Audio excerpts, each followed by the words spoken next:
So let's start. ePortfolios for your life and your career.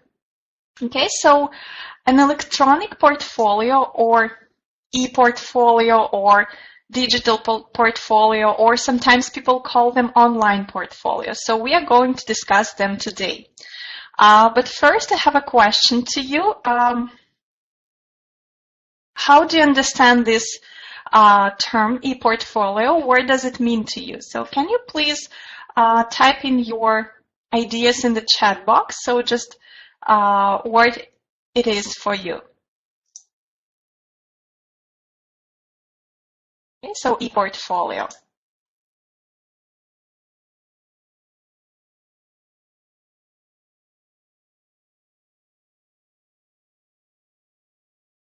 Similar to LinkedIn? Not exactly, but we will discuss ePortfolios and LinkedIn and compare and contrast them later today. Thank you.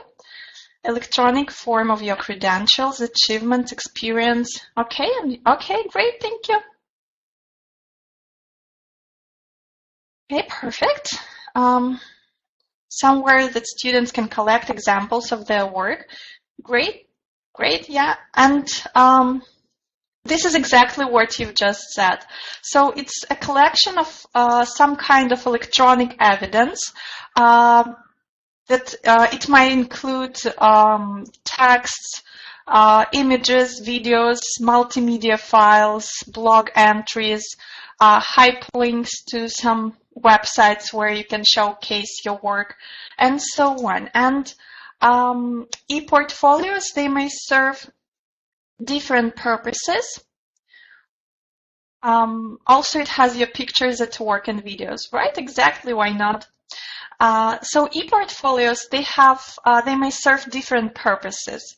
The major two that I'd like to mention today are ePortfolio for learning purposes and professional ePortfolios or career ePortfolios. Okay, so learning ePortfolios help a person document and guide learning over time. It's a type of learning record that provides actual evidence of some kind of achievement, if any, of course. And in other words, as a learner, you can see your progress. And portfolios of this type, they demonstrate that a person has the skills and the competence to pass an assessment, or maybe to gain recognition of his or her prior learning. Learning ePortfolios, they also facilitate students' reflection on their own learning, and they might lead to more awareness of learning strategies and needs. In Canada, in the language teaching in Canada, teachers use portfolios to assess students' progress. At English Online, for example, on our platform, we have ECLPA, Electronic Collaborative Portfolio Assessment, where our learners collect their language samples, where they reflect on their own learning, and so on. And this helps them keep track of their progress, notice their challenges, and so on. Another type of ePortfolios that we will focus on today, another group of ePortfolios is working portfolios or professional ePortfolios. They're used to collect workplace evidence for performance management, or demonstrate that a person has this evidence to meet professional or industry standards, and demonstrate currency in their field, and so on. And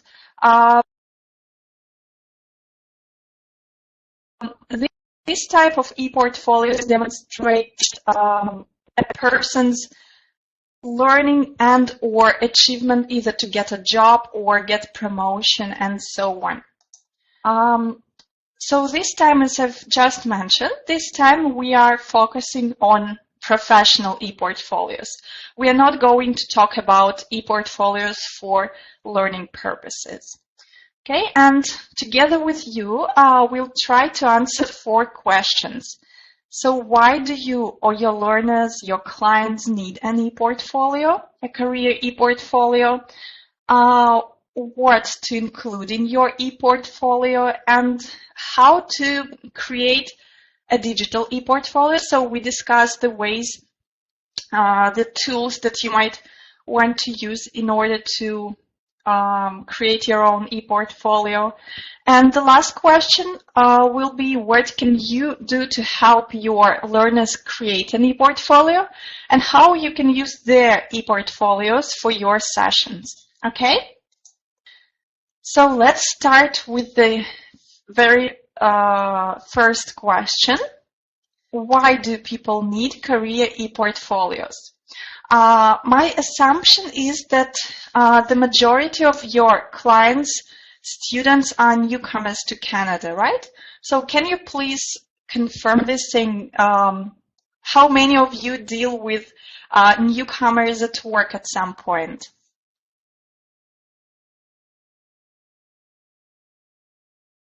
Okay. Okay, perfect. So always, okay, every day. Okay, wonderful. So I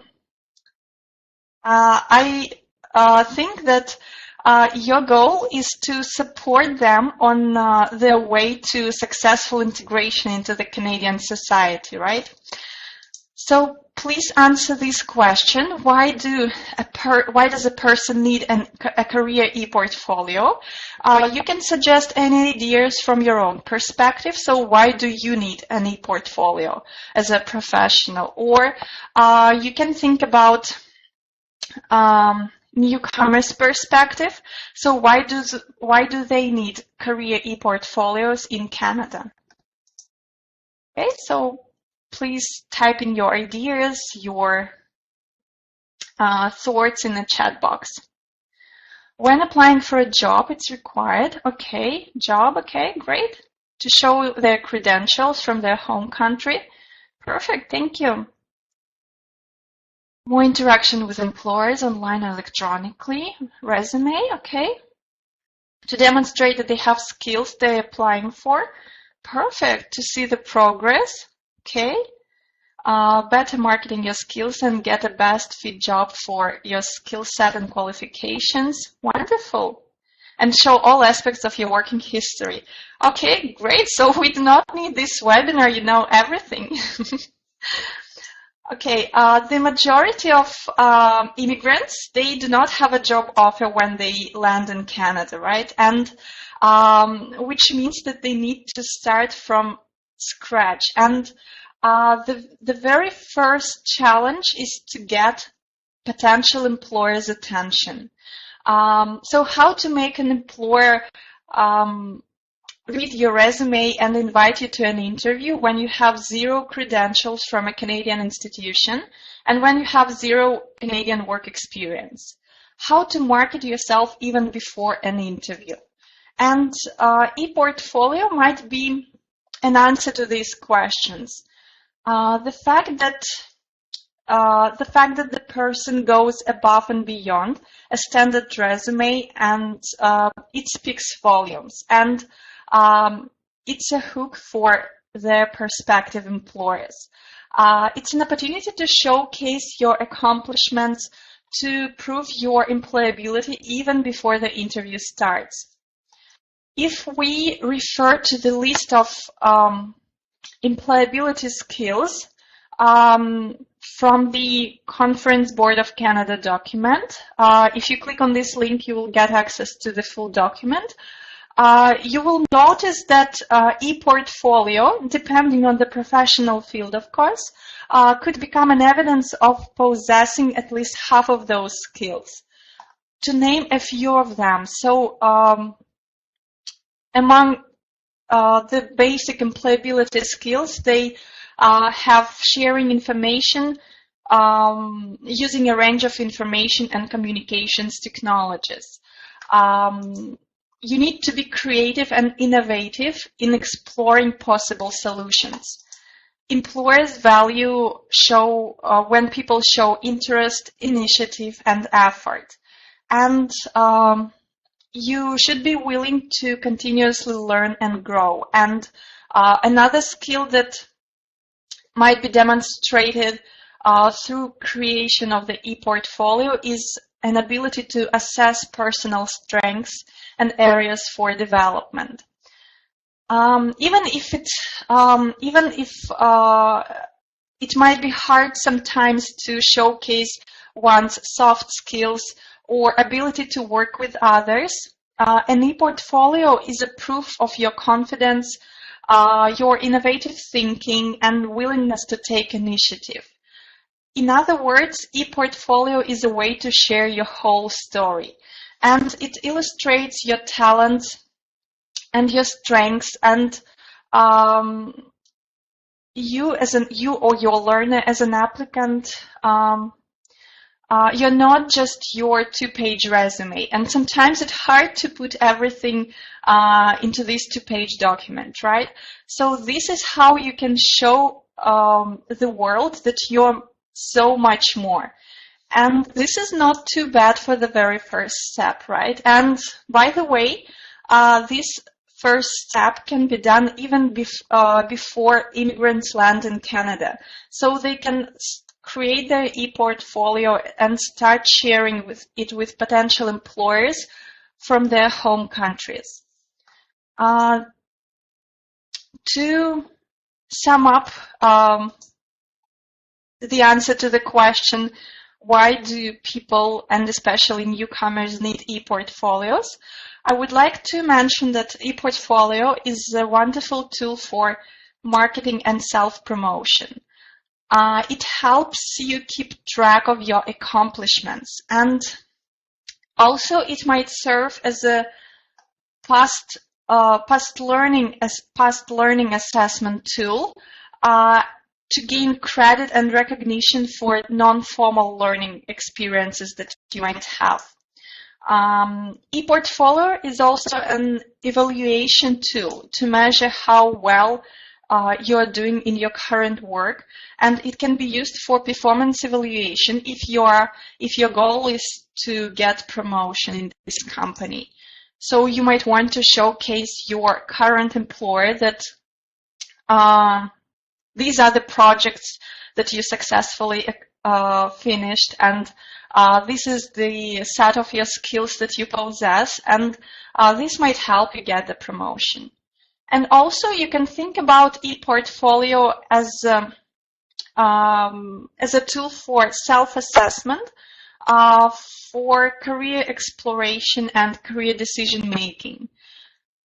Sometimes when newcomers come to Canada, they consider changing their career path, and this might be a great tool for them. So they collect all the evidences of their professional work, and they might see this new path for their career.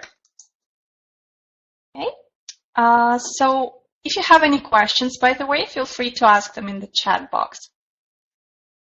Okay, so now let's discuss our question number 2 for today.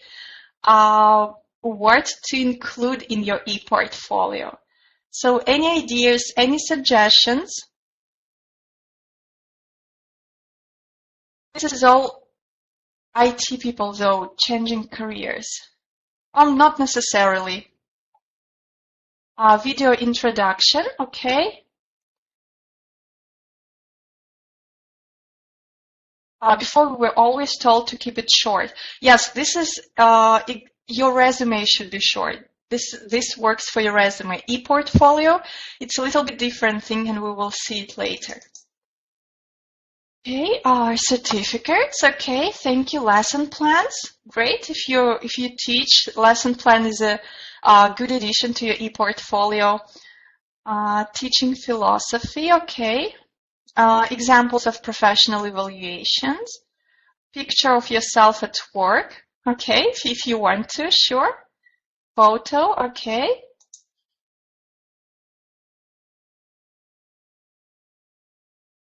Is everyone in Winnipeg or all over Canada? These webinars are for English Online e-volunteers, and we have a national team of e-volunteers. So we have attendees from all over Canada. Okay, this is actually your website where it gives your features, benefits, and advantages. Great, thank you. Links to your publications. Okay, perfect. So your career ePortfolio is designed to show. Okay, we have a question. How do employers undervalue? Why do employers undervalue overseas experience and insist on Canadian experience? This is a good question, but this question not to me. I am not a Canadian employer, but this is a good question actually, and probably an ePortfolio might help your clients, newcomers, showcase how much they accomplished overseas. And all this knowledge might be transferred to the Canadian context. It's more difficult for employers to, it's more difficult for employers to verify overseas experience, right? Canadian standards must be met, okay. Because you can write what you want in your resume and not actually know how to do the job. Great comment, Dan. Thank you. Yes, in your resume you can indicate absolutely anything you want, but ePortfolio, this is the collection of evidence, the proof of what you can do, and ePortfolio, it complements your resume.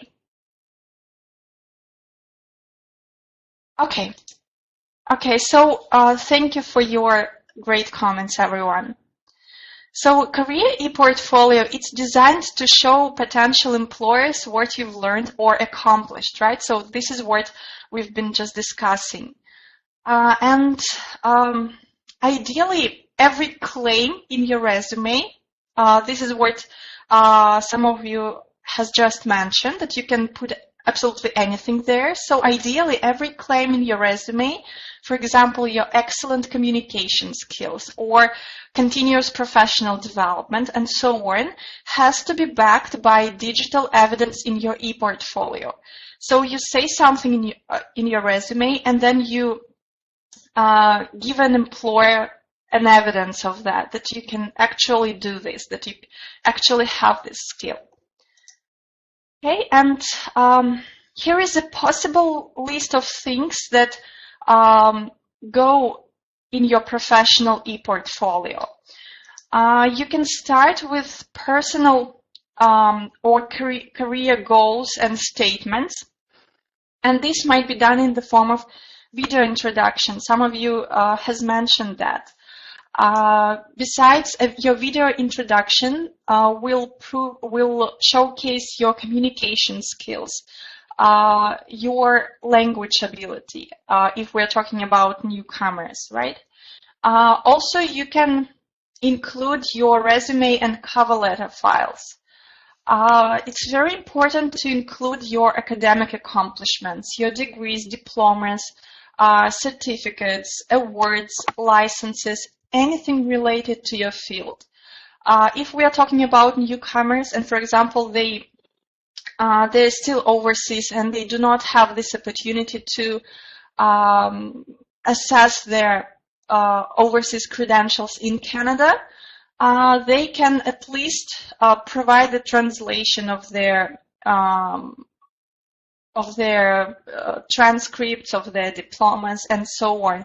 At least it will give an overview idea to an employer what this person knows, what he or she has learned. You can also include work samples. So by work samples, what can be there? You can summarize a project you worked on. You can include, for example, a flow chart displaying how your work made a difference for your company or in somebody's life. You may also include a report or article you have written or articles about you if you have any. You can include links to your company's website describing your projects. And if you teach, you can include sample lesson plans and so on. So this list might go on and on depending on what you do and how this what evidence you might showcase for a potential employer. Screencast if you work on computers. Great idea. Thank you. Okay. Also, you might think about including evidence of your professional online presence. Here, I would like to highlight the word professional. So there is no need to include your Facebook account where you have pictures from your last vacation in Mexico. We are talking about your professional online presence. So word can go there. For example, your Twitter account. Right, so actually many people, they hesitate whether to include links to social media in their portfolio or resume or not. And if you do not include links to your social media presence, this might be a missed opportunity. First of all, sharing, if you have a professional Twitter account and, for example, you share different links to different articles there, you retweet professionals from your field, this can help showcase not only the fact that you're constantly reading and educating yourself, but also it will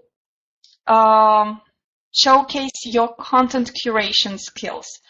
Being able to select the most important content and disregard the rest while constantly ensuring you are in the know of all happenings in your field. It's a really great initiative, and it will be appreciated by potential employers. Okay, you can include a link to your professional blog if you have one. It's similar to sharing of thought leadership via Twitter. You can showcase your own professional opinions through your blog, and it will help you position yourself as an intelligent thinker. And you can, if you don't have a professional blog yet, you might think about creating one, and what you can share there. You can share your thoughts on recent campaigns in your field. You can explain your own current work. You can reflect on somebody's work, and so on. Oh, thank you, Dan, for sharing your blog. Thanks a lot. By the way, your blog itself could even become your ePortfolio. To be more exact, if your blog is your ePortfolio, it's called bPortfolio. Okay, and another social media tool that's worth including into your ePortfolio is your LinkedIn profile. We've mentioned it in the very beginning, whether LinkedIn profile is your ePortfolio or not. Of course, you can upload some documents there and to showcase your achievements, but LinkedIn, it's an online resume. It has another focus. So first of all, LinkedIn is very important in your job search. LinkedIn profiles, they rank highly on web searches. So if your prospective employer decides to Google your name, your LinkedIn profile will be on the list of top links. So this is good for you, right? And also LinkedIn enables you to develop a large professional online network. So it has the purpose of having LinkedIn account is a little bit different rather than having an ePortfolio. But it's good to connect them, so you can include the link to your ePortfolio. You can have this link to your ePortfolio on your LinkedIn profile, and you can connect your LinkedIn account to your ePortfolio. So this would be nice. Another thing that you might want to consider including into your ePortfolio is your professional development records. So if you have any certificates of participation in different workshops, webinars, conferences, or if you present in somewhere and you have those certificates of presenting online, or not only online, face-to-face, you might want to include them into your ePortfolio as well. Also, if you're a member, if you have membership in some professional association, you can include it into your ePortfolio. And also digital badges. Does anyone have a digital badge? Have you heard of them before? Digital badges? No? Okay. No? Yes? Okay. I know Ara has one. Or maybe not one. Okay. Great. So, digital badge. Basically, it's an icon or logo awarded by different institutions, organizations, groups, or even individuals, and they signify accomplishments such as completion of a project, or mastery of a skill, or participation in the conference, or MOOC, Massive Open Online Course, and so on. In other words, this is your continuous professional development recognition in the digital format. So it's not the paper certificate, paper-based certificate. This is a digital evidence of your professional development. The most important part of any digital badge is hidden behind a Yummy logo. For example, this is the badge itself that you would see somewhere, for example, embedded into a blog or on someone's LinkedIn profile. But also when a grantor verifies that certain specifications have been met once they issue those badges. This information is kept as metadata that's attached to this logo. So badge itself, it's a logo plus metadata. What can be in this metadata? So it includes issuer's name, description of the criteria, description of the badge, link to the issuer's website, and it may also include a link to the evidence that supports the granting of this badge. For example, this is my badge that I received after presenting at Realize, a national online conference for ESL practitioners in January. And by the way, it's coming up this in January again. So this is a chance for you to receive your first badge. And if you click on this link, you would be able to see the metadata that's behind this logo. So you can go there, look at what information you can find about this badge, and then please come back, okay?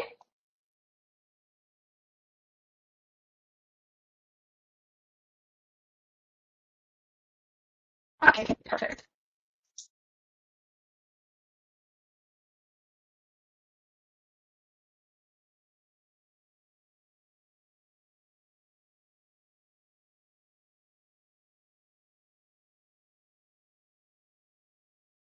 Okay, let me know once you're done.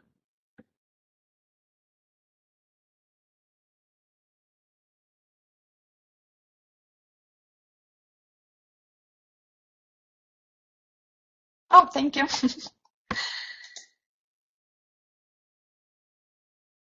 Okay. Okay, great. Did you share on Twitter? Yes, I think I did share it on Twitter. Thank you. Okay, and okay, do you have any questions about digital badges or what to include into your ePortfolio?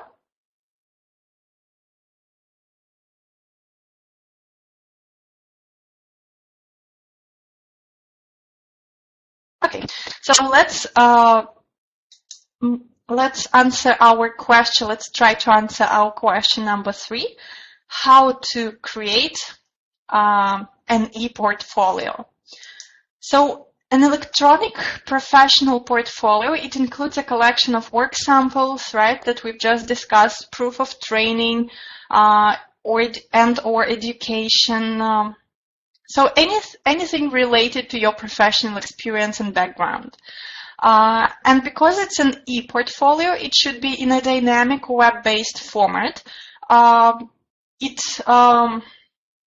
which may include visual graphics, downloadable files, audio-video components, and an ePortfolio, it gives you an entirely new platform where you can share your career accomplishments in ways that may not be as practical to do on paper or in a resume alone. So do you have any tools or platforms in mind that one can use to create an ePortfolio? Mahara, okay, great, thank you. Have you ever used it? Okay, perfect.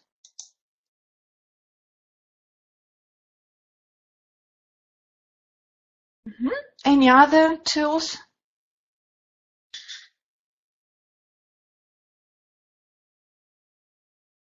Okay, what would you do if you decided to create an ePortfolio? Oh, perfect.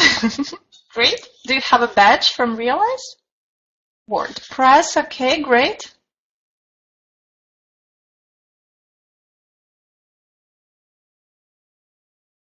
Okay. LinkedIn plus blog plus Twitter. Okay, how would you combine all this together? Okay, so digital portfolios, they can be created, so you can use absolutely anything you're aware of, right? You can, whether use ePortfolio sounds about right. Okay, why not? You can whether use any free online do-it-yourself websites, for example, like Google Sites or WordPress or Weebly, or you can use a dedicated ePortfolio tool, a tool that was developed specifically for creating ePortfolios. For example, Mahara that has been just mentioned, PebblePad, PathBright, and so on. This time, I'd like to focus on 2 tools. Actually, I'm going to focus on 1 tool, but I will mention Weebly and PathBright.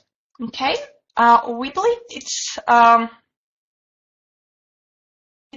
a web hosting service that allows users to create their websites for free. So if you need a website, not necessarily for your ePortfolio, Weebly is the right place to go. They have a pretty straightforward drag and drop design, and where you just decide what elements you want to see on your website. You drag them into the website builder and then fill them with your content. And also they have numerous design themes to make your ePortfolio or your website look appealing and attractive and so on. You can have several pages there and devote each page to different parts of your ePortfolio. For example, your academic credentials, your work projects, your volunteering experience, and so on. But the tool that I really want to focus on today is called PathBright. It's a tool it's a free online tool dedicated to creating digital portfolios. For the purposes of this webinar, I've created a sample ePortfolio. You can click on this link to see how this tool looks like, how it works. I just gathered together some of my works and placed them in one space. Okay, so this is how an ePortfolio might look like. So you can go to this link and see how it works. You can notice that all of the content is laid out in images, video documents, linked subheads, and if you decide to dive further within a portfolio, you're just one click away from watching a video or downloading a file or visiting a web-based work. And please explore this tool so that you have an idea what I'm talking about, and then come back and share your impressions. Okay? I look forward to your comments. You can assess this tool from a user's point of view, or you can assess this tool from a potential employer's point of view. Oh, Dan is already creating an ePortfolio. This is great.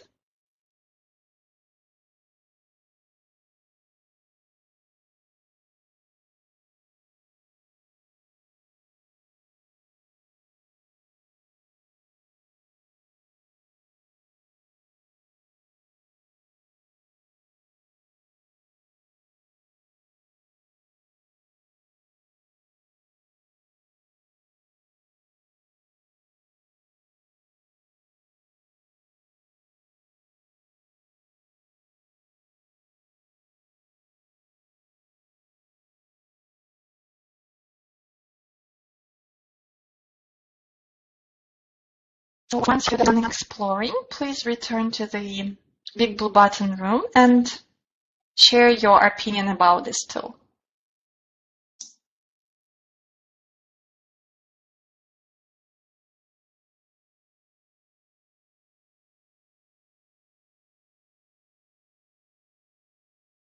I like the fact that everything is one click away. Okay, great, thank you.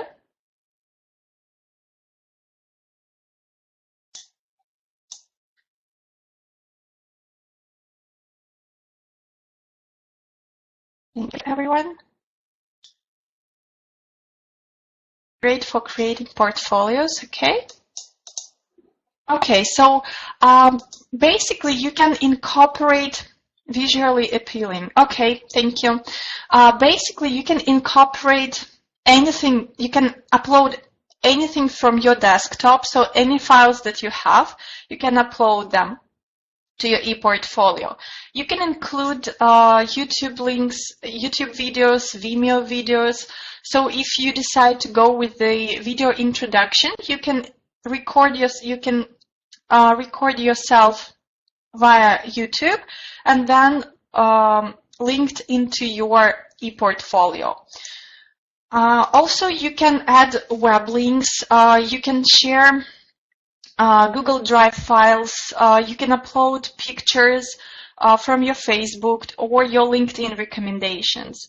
On LinkedIn, you might have seen already that some people give recommendations to other people, so you can upload those testimonials to your ePortfolio.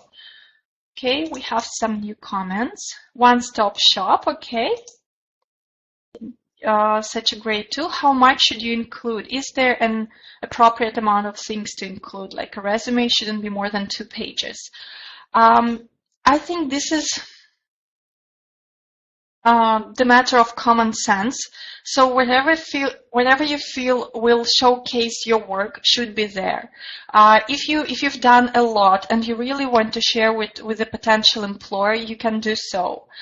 In a minute, I will discuss categories, how to use categories in this tool, and this might help you if you have a huge collection of your professional evidence. Can we record students' audio? Definitely you can if you, depending on the purpose of this recording. If you want to showcase your ability to teach pronunciation, then definitely yes, or video.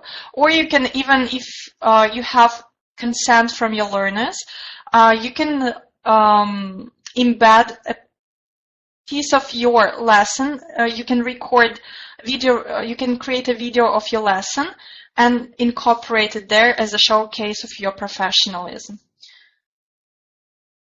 The tool just told me that 3 questions answers look best, and it was asking me to answer some questions. So it looks like they provide some best practice coaching along the way while you're creating a portfolio. Oh, okay, it was to Jen. Okay, thank you. And also, is it safe to keep so much info in one place? We will talk about online safety in a moment, but if you have some of your work online, it's already online, right? We will discuss what should be on your on this page, what should be not, okay?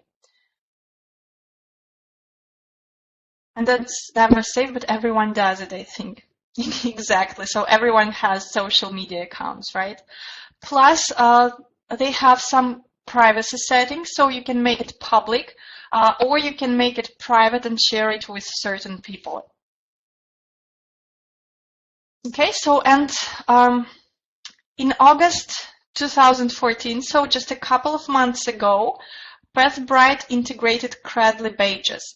Credly is a web service for issuing and storing your badges. So when you clicked on the link to see my badge, you went to Credly website. So if you have your badges on Credly, you can pull them into your PathBright. As well, they also integrate with online learning website Khan Academy, and badges earned in Khan website can also be embedded into your ePortfolio if you have any. And PathBright also makes it incredibly easy to connect. So you can connect your account with an email, with the website, LinkedIn, Facebook, and Twitter, so that people can contact you via those tools. Another thing that I would like to mention about PathBright, they have categories. This is a very convenient feature to further organize your digital artifacts. You can create categories such as resume or public speaking or certification and so on, and they will be color-coded. And then you tag each artifact to the appropriate category. This enables more efficient portfolio viewing. And for example, if you have lots of things there and your employer wants to see only your academic credentials, he or she would click on this category and see your academic credentials only if you tag them. When working on ePortfolio, this is very important to keep in mind that this is an ePortfolio. This is what you've just mentioned. So always think about staying safe online. I was thinking that if you want to freelance a portfolio, could be used as a marketing tool. Any portfolio can be used as a marketing tool, whether to your clients or to your potential employers, right? Okay, so online safety. Do not post on your ePortfolio your references and especially their contact information, because everyone, if you have it open to public, everyone will be able to see their contact information, and I'm sure your references will not be happy with getting some extra spam in their inbox. Also, avoid personal photos only if you want to share your photos. For example, your photos at your workplace, but try to avoid personal pictures. Do not include any personal information. So do not include your home address, your phone number, or your social insurance number, and so on. And be mindful of copyright status. So if you decide to use any images that do not belong to you, please double check if you have any rights to do so. You might want to, there are two ways there are two solutions for this problem. Whether use public domain images, so works that have been released under public domain, and Pixabay is a good website to start. There you can search images that there they have public domain images mainly. And also you can go for Creative Commons works. Have you ever heard of Creative Commons licenses before? Sure, okay. Yeah, so if you decide to use a Creative Commons licensed work, then make sure that you attribute it and that you follow all the license rules. Yeah, right. We presented together with Ivona Gnadek, we presented on Creative Commons licenses for ELT materials. You can watch this recording if you want to get an overview what it is and how it works. And if you have any questions, then feel free to contact us. We'll be more than happy to answer your questions. Okay?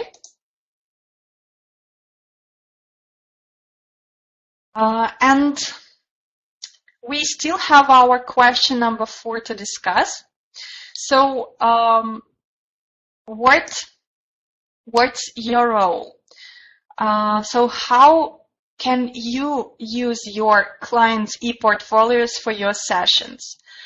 Can you think about any possible activities for your session? So any ideas what how you may help your clients work on their ePortfolios, or if they have already created one, how you can use it as a teaching material, as a resource. Oh, thank you, Dan, for the link.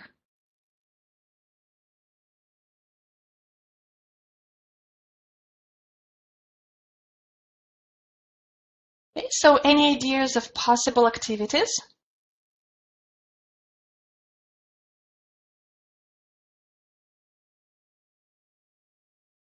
And by the way, you do not have to create an ePortfolio for your learner. So you're here to help them create a shining ePortfolio or help them know how to work with it. Possible activities for your sessions, your classes connected to ePortfolios. Video introduction can be a lesson, where to say, practice, etc. Okay, great. You could set up a template for them. Okay, sure, perfect, thank you. I think that the practice of putting together the different aspects will help them with written English. Exactly, thank you, Ali. Did the people who we will be, with the people who we will be coaching? Yeah, I'm sorry, I do not know what you do. So if you teach, then we are talking about your learners.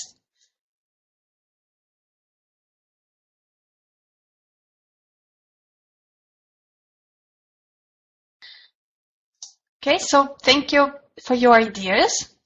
I also have, you've already mentioned some of them, so you can work with them on their video introduction and setting professional goals.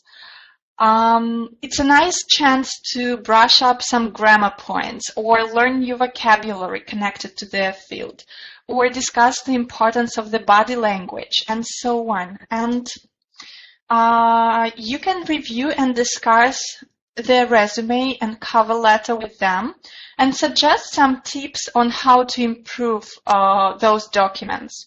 Or you can you might want to choose to discuss the LinkedIn profile together. Be an active listener. So let them talk about their career accomplishments. It's always easier to share what you've done in the form of a dialogue rather than a monologue. So it will help them say in English all those things that they know so well in their native language. So be the person to listen. And you can try to compare and contrast top employability skills in Canada and in their home countries. For example, things obvious to you might be completely new for them. For instance, soft skill versus hard skills, teamwork, being direct versus being indirect, and so on. And this might guide them in terms of words they would like to include into their ePortfolio. And also, thank you, Janice, for your idea. Yeah, you can role play an interview based on your client's ePortfolio. So look through it and ask them questions about their project. So help them talk about their projects more. Okay, I also think that it's a really positive activity. The people I have been helping are underemployed for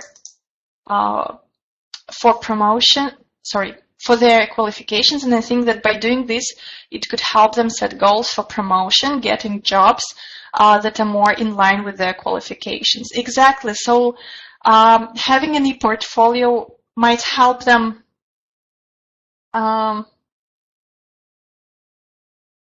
prove that they know much more, that they know a lot and that they can do a lot. Help students understand how their skill set matches the essential skills profiles for the job they're applying for. Exactly, thank you.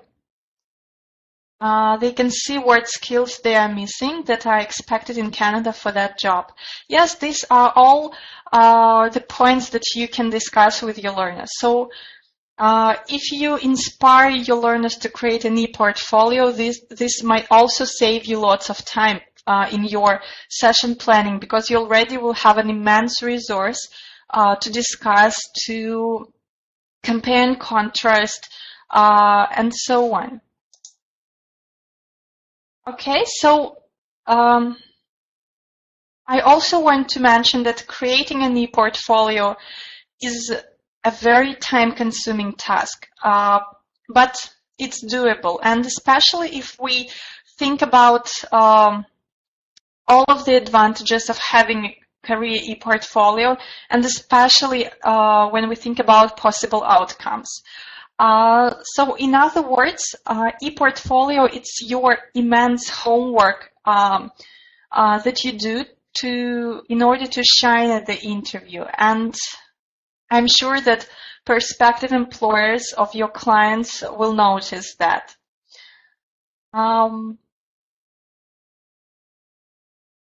Okay, we have a question. Can you make any pages that are private, only shared with selected group? You can have those pages private. I'm not sure if you can share them with a selected group, but you can share, if your portfolio is private, you can, I think you can share it. Sorry, I need to double check it. Okay? Or you can do it yourselves once you sign up for an account. Are employers now asking for ePortfolios as a part of application? It's always better to be on the edge, and it's always better to be one step above your other people who are applying for the same position, right? So if you have an ePortfolio, then you will get noticed by an employer. I don't think that this is a requirement that any employer will have. Probably an ePortfolio might be new to some of the employers, but still this is an opportunity to showcase that you explore new things, that you take initiative doing this, and so on. Any other questions? Oh, no problem.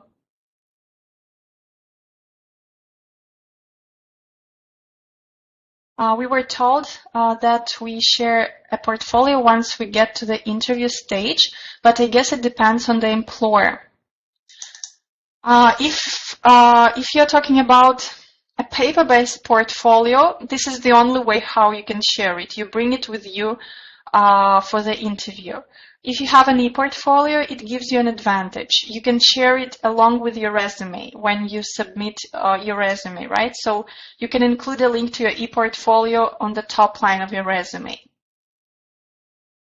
Oh, that's a wonderful idea. You can even put a link to your ePortfolio on your business card. Thank you, Janice.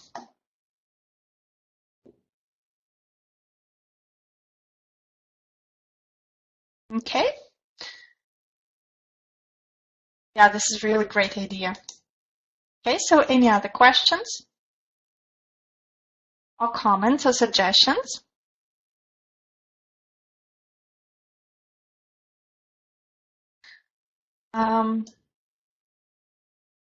If no, then I would like to mention that this webinar is a part of Teaching with Technology webinar series for English Online e-volunteers. And if you're interested in teaching online, or if you would like to learn more about this program, we have ESL e-tutors, we have career e-mentors and settlement e-volunteers.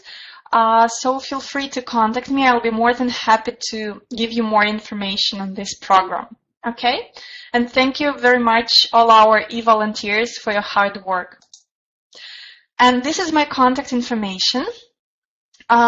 Please email me within 1 hour after this session if you require a certificate of attendance.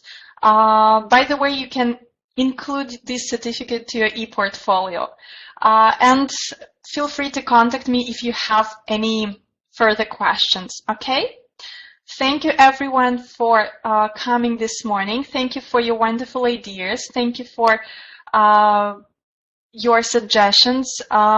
This webinar was recorded, so I will publish the recording later next week along with the slides and handout materials. Yes, and let's go and make ePortfolios. Thank you for your participation. Okay, and I hope that you will inspire your learners, your clients, to create an ePortfolio, and this will help them in their career aspirations. Okay. Oh, great. Thank you. Okay, so bye-bye, everyone. Have a great weekend. And I will see you online. Bye-bye.